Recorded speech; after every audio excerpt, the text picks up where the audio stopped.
আমরা আবারও ফিরে আসছি কিচেনে ব্রেকের পরে। এখন দেখছি আমির ভাই উনি তেল দিচ্ছেন কাচ্চি বিরিয়ানির যে আপনার চাউলটা প্রস্তুত করার জন্য, যে কড়াইয়ের ভিতর তেলটা আপনারা দেখতে পাচ্ছেন।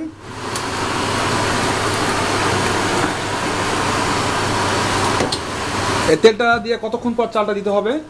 আমি এখানে কিছু স্পাইস আমাকে মাখাতে হবে আর কি, কষাতে হবে আর কি। উনি বলছেন যে অনেক ওর ভিতরে চাল দেওয়ার আগে কিছু স্পাইস মানে মশলা কিছু দিয়ে কিছুক্ষণ জাল দিতে হবে, ওগুলো রেডি হওয়ার পরে ওর ভিতরে চাল দিতে হবে। দেখতে পাচ্ছি আমরা রেডি হোয়াইট অনিয়ন ওর ভিতরে দিচ্ছেন। আর হাবিব ভাই দেখছি এদিকে সহকারী উনি যে আছেন 3 বছর যাবত ওনার সাথে, যে উনি চাউলটা প্রস্তুত করছেন যে হট ওয়াটার দিয়ে। এই দেখছেন আপনারা চাউলটা ভাই কতক্ষণ ধুতে হবে ভাইয়া? 2 মিনিট চালটা ধুতে হবে। হ্যাঁ, আর এটা আপনার কিউ চাউল ইউজ করছেন? এটা আসলে এখানে টিলডা বাসমতি স্পেশালটা না? হ্যাঁ, আমিও শুনছি এটা আসলে টপ কোয়ালিটি আপনার কাছ থেকে ভাইয়া, thank you. Top quality basmati, এটা আসলে কি পাকিস্তান থেকে আসতেছে না ইন্ডিয়া থেকে আসতেছে? আসলে original Indian top quality rice, এটা ইন্ডিয়া থেকে আসে। ওকে। হ্যাঁ, আমি ইংল্যান্ডে শুনছি যে বাজারে সবচেয়ে নাকি হাই কোয়ালিটির রাইস তারা মেনটেন করতেছে এই যাবৎকালে আর কি। আরেকটা রাইসের কথা শুনছি যে আমেরিকান লং গ্রেন রাইস, যেটা টলি বাই যেটা আছে, এই সম্পর্কে আপনার মনে হয় শুনছেন? মনে হয় ওটা বিরিয়ানি পোলাও হয় না, ওটা শুধু ভাত হয়। ওটা দিয়ে এটা এক শ্রেণীর ইন্ডিয়ান লোকেরা ওটা খায়, আর আবার বাঙালিরাও খায় যেটা লং গ্রেন, কিন্তু ওটা দিয়ে আপনার বিরিয়ানি বা পোলাও জাতীয় কিছু কুকিং হয় না, সেটা শুধু নরমাল রাইস রান্না করা। থ্যাংক ইউ ভাই ইনফরমেশনের জন্য। আমি দেখি আমির ভাইয়ের কাছে ফিরে যাচ্ছি এখন। আমির ভাই আপনি কি করছেন ভাই এখন? আপনি দেখতে পাচ্ছেন আমি এলাচি দিচ্ছি, এখানে 8টা এলাচি দিতে হবে মিনিমাম 8টা এলাচি দিলাম। ওর ভিতরে আমরা তেজপাতা দিয়েছেন কয়েকটার ভিতরে 3টা। ঠিক আছে, উনি দেখছি চাল 3 দেওয়া দিতে হবে। উনি ওনার 4 দেওয়া দিলে আরো ভালো হয়। অ্যাসিস্ট্যান্টকে বলছেন যে চালটা 3 ধোয়া দিতে হবে অথবা 4টা দিলে ভালো হয় সবচাইতে। এখন ওদের টিমটা আসলে খুবই ফ্রেন্ডলি এবং দেখা যাচ্ছে যে ওনারা সহযোগিতার সাথে একজন অপরের সাথে কাজ করছেন। উনি দিচ্ছেন সম্ভবত এটা লবঙ্গ দিচ্ছেন ভিতরে কয়েকটা, গোলমরিচ সাথে লবঙ্গ।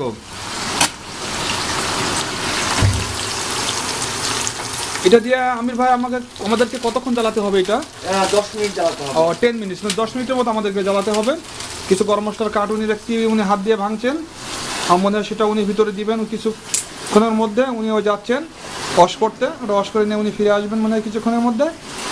হ্যাঁ, উনি আসছেন আর ভিতরে দিয়েছেন আপনারা দেখতে পাচ্ছেন।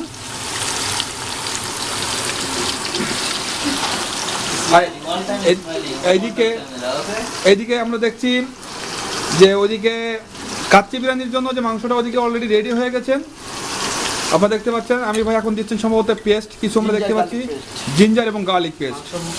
ইয়েস, হ্যাঁ, আমরা জিঞ্জার এবং গার্লিক পেস্ট দেখতে পাচ্ছি আমি ভিতরে দিয়ে দিলেন। এবং আপনারা দেখছেন পাশে স্বামী কাবাব রেডি হয়ে গেছে, একটা স্পাইসি এবং একটা নর্মাল। এবং ওইদিকে যে মাংসটা আছে মাংসটা দেখতে পাচ্ছেন এই কি, আর আপনাদেরকে আমি দেখাচ্ছি মাংসটা। এই টোটাল মাংসটা এটা রেডি করে রাখা হয়েছে শুধু কাচ্চি বিরিয়ানির জন্য। আমরা জানতে পারবো সময় এলে যে কখন আমরা এটা রাইসের ভিতরে দিব। আমরা ওদিকে দেখে আসি আমাদের যে সহকারী শেফ আছেন হাবিব ভাই, উনি কি করছেন? উনি চালটা ধুচ্ছেন, দেখা যাচ্ছেন চালটা ভাই ওয়াশ করতে হবে। আপনাকে মনে ইনস্ট্রাকশন দিয়ে দিচ্ছে হেড শেফ যে 3 বার থেকে 4 বার না? হ্যাঁ, ঠিক আছে। আপনাদের 4 বার ধুয়ে দিচ্ছেন অলরেডি। আপনি খুবই আসলে ফাস্ট টিমটা, আসলে খুবই ফাস্ট টিম আমরা দেখতে পাচ্ছি। এদিকে আমরা আবার ফিরে আসছি হেড শেফের কাছে। হেড শেফ কি করে দেখি। ভাই আপনি কি করছেন ভাই এখানে? আমি এখন অনিয়নটা ফ্রাই করতেছেন না? নাইস, আমরা স্মেল পাচ্ছি। পানি আছে, পানি না থাকে। আমি বেশি বুঝতে পারনা করা আছে। আপনার জন্য আমি চলে নিয়ে আসছি। এটা দিতে পারবেন না? ড্রাই করতে। আসলে ভাই আপনি তো আপনার কাছে কিছু প্রশ্ন জিজ্ঞাসা করতে যাচ্ছি। আপনি তো মনে হয় হাবিব ভাই এবং আমির ভাইয়ের রান্না আগে খেয়েছেন, তারা কি ধরনের হেলথ অ্যান্ড সেফটি মেনটেন করতেছে আপনি কি মনে করেন তারা আসলে? না, তারা আমি যতটুকু দেখেছি তাদের সম্পর্কে যতটুকু জানি, তারা হেলথ অ্যান্ড সেফটির পুরোপুরি যতটুকু দরকার পুরোটাই তারা মেনটেন করতে চাই। যে দেখেন আপনি কত সুন্দরভাবে একটা ফ্রেশ টাওয়েল তারা এখানে দিয়েছেন, নতুন তো ইউজ করতেছেন না?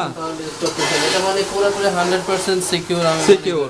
হ্যাঁ আমরা দর্শকরা আমরা যারা খাবো রান্নার পরে আসলে সবাই এটা দেখে খুব ভালো লাগবে, খাওয়াটা আসলে তৃপ্তি সহকারে খেতে পারবো আমরা, ঠিক না? বিশেষ করে গেস্ট যারা আসবেন তারা যখন দেখবেন যে এইভাবে তারা হেলথ অ্যান্ড সেফটি নতুন নতুন জিনিস ইউজ করেছে, তারা দেখেন আপনি পুরান তাওয়াল ছিল হ্যাঁ। তারা সেটা ইউজ না করে একদম নতুন কিনে আনা তাওয়াল দিয়ে এগুলি করতেছে। না আসলে এটা হেলথ এন্ড সেফটি তার রুলস প্রপার ভাবে মেনটেন করছে, আমরা আসলে দেখে এবং আমরা সবাই দেখতে পাচ্ছেন কাস্টমার এবং আমরা যারা আছি দর্শক এবং যারা আমরা গেস্ট যাই বলি আমরা সবাই সুন্দরভাবে দেখতে পাচ্ছি উনি কত সুন্দরভাবে রাইসটা রাখছেন।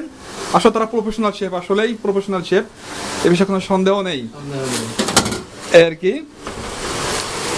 আমরা দেখি আমির ভাই কি করছেন এদিকে, আমির ভাই ওইদিকে মশলাটা আন্দোলনে ঢুকিয়ে দিচ্ছি। মশলাটা ওইদিকে মোটা লালচে আসলে মনে হয় উনি এটা বন্ধ করে দিবেন বা চাউল দিবেন ভিতরে। রান্নাটা কিন্তু চেন মতো হচ্ছে, উনি এদিকে মশলা নাড়াচাড়া করছেন, ওইদিকে ওনার সহকারী হাবিব ভাই চালটা প্রস্তুত করছেন। ঠিক টাইমিং হয়ে গেলে ওনারা হয়তো সম্ভবত একসাথে দিয়ে এটা অন্যরকম কিছুটা তৈরি করবে মনে হচ্ছে, আসলে আমরা দেখতে পাচ্ছি না কি হবে। চালটা ছাড়ছে হেলথ অ্যান্ড সেফটির মতো করে। হ্যাঁ এখন দেখতে পাচ্ছি যে উনি আমাদের গেস্ট আছেন ভাইয়া, উনি বলছেন যে হাবিব ভাই চাউলটা আসলে স্বাস্থ্যসম্মতভাবে নতুন তোয়ালি দিয়ে কত সুন্দরভাবে থাকছেন সেটা আমরা দেখতে পাচ্ছি, এটা আপনারা সবাই দেখতে পাচ্ছেন। ভাইয়াটা আপনি এভাবে কি জন্য করছেন ভাই এটা কি ড্রাই করলে ভালো হবে স্পাইস দিয়ে। হ্যাঁ রাইসটা কুক করতে রাইসটা মানে কি ঝরঝরে হবে এটা কিছু বলতে যাচ্ছেন? পানিটা ভিজা থাকে, রাইসটা ফ্রাই করা যাবে না আর কি, সেজন্য পানিটা সম্পূর্ণভাবে পানিটা আলাদা করতে হবে চাল থেকে। আচ্ছা আমরা হেড শেফের কাছ থেকে তার উত্তর পেয়ে গেছি, আমাদের যে প্রশ্নটা ছিল অলরেডি আপনারা মনে হয় উত্তরটা আপনারাও পেয়ে গেছেন শেষ সূত্রে। হ্যাঁ